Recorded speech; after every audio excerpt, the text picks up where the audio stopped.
Ярким примером оторванности настроения кыргызского бизнеса, отчаяния кыргызского общества явилось объявление в четверг вечером руководства компании «Акон» о том, что 2 ее завода в Бишкеке прекращают производство муки, так как комендатура Бишкека не выдала вовремя пропуска на проезд по городу во время карантина то ли некоторым их рабочим, то ли водителям компании.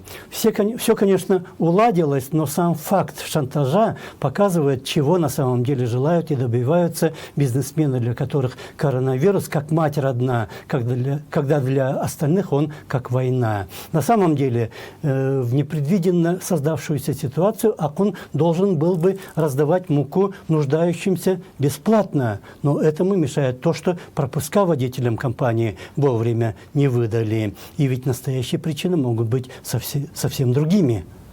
А они взяли и установили цены и показывают себя героями перед народом. Вот, мол, мы установили 28 сомов. Выше этой цены нельзя продавать. Будет ли народ верить такому правительству? Вот, мол, они сказали 28 сомов и дороже этого не будут продавать. Если курс доллара уже превышает 85 сомов, какой бизнесмен или производитель будет держать 28 сомов и продавать муку по этой цене? Да лучше закрыть мельницу и уйти.